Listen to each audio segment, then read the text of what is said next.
Hello students, welcome back to Shubham lecture channel. तो student finally मैं आपके लिए लेकर आया हूँ 12th हिंदी का एक मोस्ट इंपॉर्टेंट वीडियो। स्टूडेंट इस वीडियो में हम जानेंगे कि 12th हिंदी के पेपर में गद्यांश कैसे सॉल्व करते हैं। आप सभी को पता है कि 12th हिंदी में गद्यांश जो है वो 10 नंबर के पूछे जाते हैं। इसमें होता क्या है, आपके हिंदी गद्य से एक पैसेज दे दिया जाएगा, एक गद्य दे दिया जाएगा, उसके नीचे उसी गद्य से रिलेटेड क्वेश्चन दे दिए जाएंगे और आपको उनका आंसर लिखना होगा। अभी हम सब कुछ समझेंगे, इसको सॉल्व करना भी सीखेंगे कि एग्जाम में आपके आएगा तो आप इसे सॉल्व कैसे करेंगे। ठीक है, तो आप लोग बिगिनर हैं, यानी कि अभी 12th में गए हैं, तो आप लोगों को जानना बहुत ही जरूरी है। ठीक है, तो चलिए वीडियो को स्टार्ट करते हैं। तो देखिए, कुछ इस प्रकार से पैसेज आपको दिया जाएगा, यहाँ तक पैसेज है। इस प्रकार से दे दिया जाएगा किसी चैप्टर से, जैसे आपके हिंदी के गद्य में राष्ट्र का स्वरूप और उसके बाद में अशोक के फूल, ये सब चैप्टर हैं। तो इन सब चैप्टर से दे दिया जाएगा। देखिए, कहते हैं दुनिया बड़ी भुलक्कर है। आपको दे दिया जाएगा कि दिए गए गद्यांश पर आधारित निम्नलिखित प्रश्नों के उत्तर दीजिए। फिर ये पैसेज दिया जाएगा। कहते हैं दुनिया बड़ी भुलक्कड़ है, केवल उतना ही याद रखती है जितने से उसका स्वार्थ सधता है, बाकी को फेंक कर आगे बढ़ जाती है। शायद अशोक से उसका स्वार्थ नहीं सदा, क्यों उसे वह याद रखती, सारा संसार स्वार्थ का अखाड़ा ही तो है। तो आपको पहले पैसेज को पढ़ना है, ये समझना है कि किस चैप्टर से, किस पार्ट से लिया गया है, इसके लेखक कौन है। ठीक है, क्योंकि इससे रिलेटेड जो नीचे क्वेश्चन होंगे उनका आपको आंसर लिखना होगा। देखिए, इसी पैसेज से संबंधित क्वेश्चन नीचे दिए जाएंगे। फर्स्ट है, उपयुक्त गद्यांश के पाठ और लेखक का नाम लिखिए। देखिए, सबसे पहले आपको लिखना है कि जो ये गद्यांश दिया गया है, इसके ये कौन से पाठ से लिया गया है और इसके लेखक कौन है। दूसरा क्वेश्चन है, रेखांकित अंश की व्याख्या कीजिए। यानी कि जो ये जिन लाइन के नीचे रेखाएं बनी हुई हैं इतना तक, यहाँ से यहाँ तक आपको व्याख्या करना है अपनी भाषा में। तीसरा क्वेश्चन है, अशोक को विस्मृत करने का आधार किसे माना गया है, ये भी पैसेज में है। ठीक है, चौथा है, लेखक ने दुनिया का किस तरह का व्यवहार बताया है। और पांचवा है, स्वार्थ का अखाड़ा किसे कहा गया है। 5 क्वेश्चन है, 2-2 नंबर के एक एक क्वेश्चन होंगे, 10 नंबर आपको दिया जाएगा, लेकिन सभी क्वेश्चन का आपको आंसर लिखना होगा, पांचों का, तब आपको 10 नंबर मिलेगा। अब हम इसी को सॉल्व करने वाले हैं इस वीडियो में पूरी तरह। मैं आपको बताऊंगा कि आपको किस प्रकार से पाठ और लेखक का नाम लिखना है, यानी कि संदर्भ लिखना है, व्याख्या कैसे लिखना होगा, आंसर कैसे लिखना है, सब कुछ मैं बताने वाला हूँ। ठीक है, तो चलिए स्टार्ट करते हैं। वीडियो को लाइक कर दीजिएगा। चलिए देखिए, सबसे पहले आपको करना क्या है, आप लोग ऐसे आपको दे दिया गया पैसेज गद्यांश। अब आपको यहाँ पर सबसे पहले ये दर्शाना है कि ये मैंने इसी गद्यांश को सॉल्व किया, यानी कि कहते हैं लिख दीजिए पहले, कहते हैं। ठीक है, फिर डॉट डॉट कर दीजिए, क्योंकि 2 पैसेज आपको दिए रहेंगे, 2 गद्यांश, एक ही आपको सॉल्व करना होगा एग्जाम में। तो ये तो पता होना चाहिए एग्जामिनर को कि आपने कौन सा गद्य किया है गद्यांश।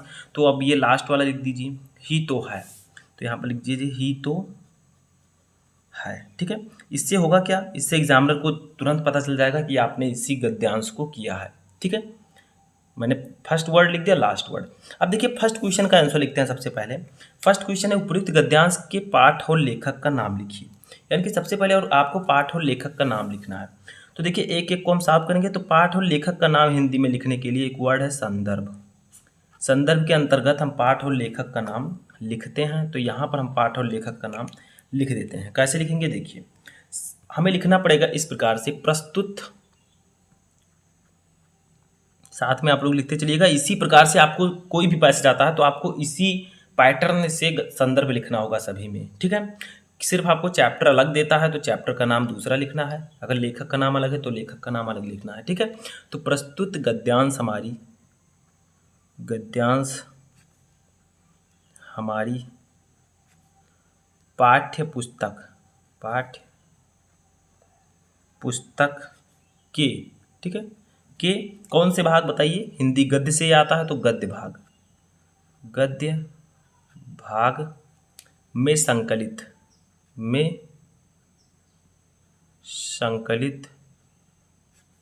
तथा हिंदी के सुविख्यात निबंधकार।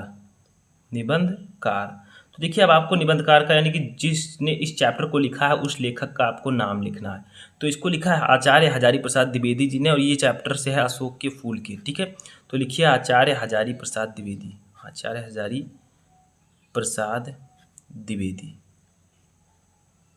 ठीक है, जी द्वारा लिखित। अब आपको चैप्टर का नाम लिखना है। चैप्टर का नाम है अशोक के फूल। क्या नाम है, अशोक के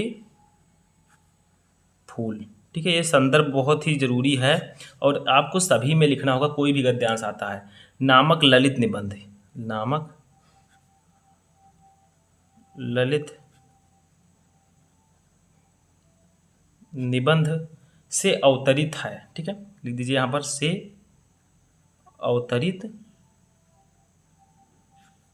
है।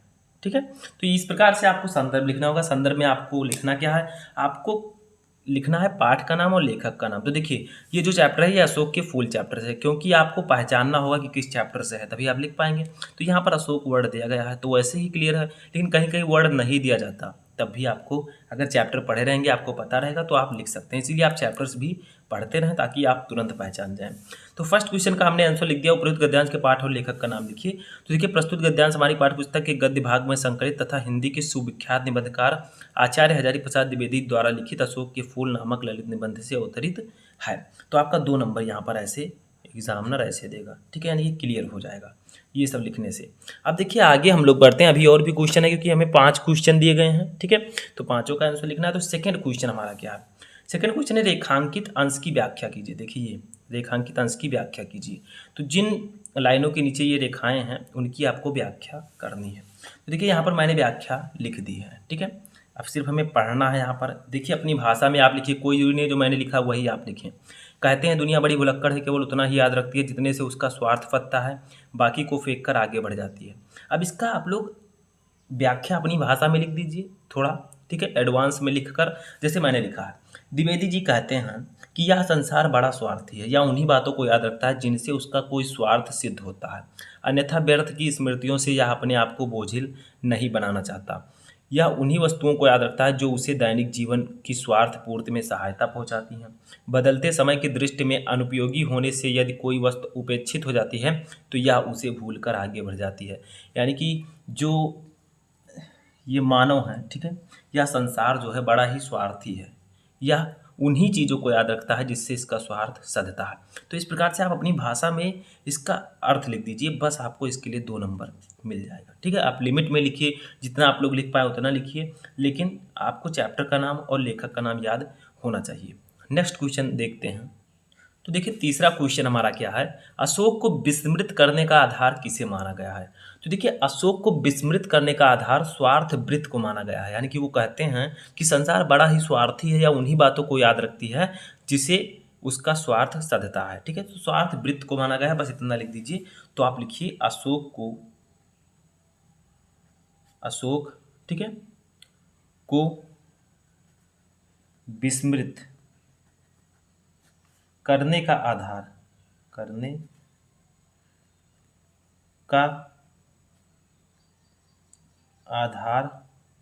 किसको माना गया है, स्वार्थ वृत्त को। ठीक है, तो लिख दीजिए स्वार्थ वृत्त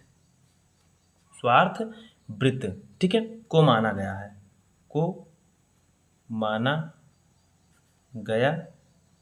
है। तो सिंपल है, अशोक को विस्मित करने का आधार किसे माना गया है, अशोक को विस्मित करने का आधार स्वार्थ वृत्त को माना गया है। तो इसके लिए भी आपको 2 नंबर दिया जाएगा। चौथा क्वेश्चन देखिए, ऐसे आपको क्वेश्चन सॉल्व करने होंगे। चौथा क्वेश्चन है लेखक ने दुनिया का किस तरह का व्यवहार बताया है। यानी कि लेखक ने दुनिया के बारे में किस तरह का व्यवहार बताया है। तो ये भी मैं आपको बता देता हूँ। देखिए लेखक ने दुनिया के व्यवहार को इस तरह का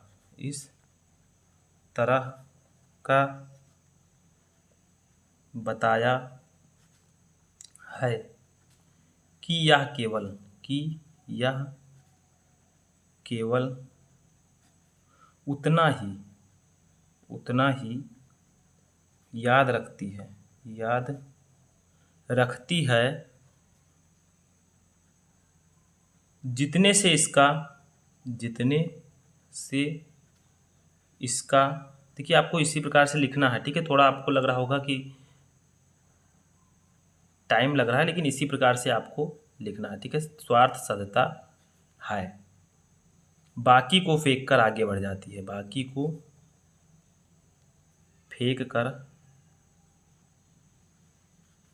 आगे बढ़ जाती है, जाती है। तो देखिए क्वेश्चन क्या था, क्वेश्चन था कि लेखक ने दुनिया का किस तरह का व्यवहार बताया है। तो लेखक ने दुनिया के बारे में बताया है कि दुनिया के व्यवहार को इस तरह बताया है कि यह केवल उतना ही याद रखती है जितने से इसका स्वार्थ सत्ता है, बाकी को फेंक कर यह आगे बढ़ जाती है। 2 नंबर यहाँ पर भी क्लियर हो चुका है। तो 4 क्वेश्चन हम लोग सॉल्व कर चुके हैं।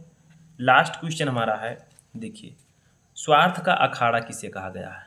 ये स्वार्थ का अखाड़ा किसे कहा गया है, तो ये भी सिंपल है। देखिए सारे संसार को, पूरे संसार को स्वार्थ का अखाड़ा कहा गया, तो बहुत सिंपल आंसर है, सारे संसार को स्वार्थ का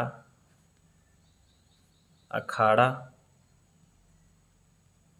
कहा गया है, कहा गया है। ठीक है, तो क्या कहा है, लेखक ने सारे संसार को स्वार्थ का अखाड़ा कहा है। तो इस तरह से आपको यहाँ पर भी 2 मार्क क्लियर, यानी कि 5 क्वेश्चन थे, 2-2 नंबर के, हमने 10 मार्क क्लियर कर लिए। अब इतना टाइम आपको नहीं लगेगा क्योंकि मुझे समझाना था आपको, तो समझा दिया। आप लोग थोड़ा एक्सपीरियंस से चैप्टर्स का नाम, लेखक का नाम पता होगा तो आप आसानी से लिख लेंगे। तो कैसा लगा आपको ये इंपॉर्टेंट वीडियो, कमेंट बॉक्स में बताएं, और मैं मिलूंगा आपके नेक्स्ट वीडियो में नेक्स्ट टॉपिक के साथ। तब तक आप लोग सभी सब्जेक्ट की तैयारी अच्छे से करते रहें।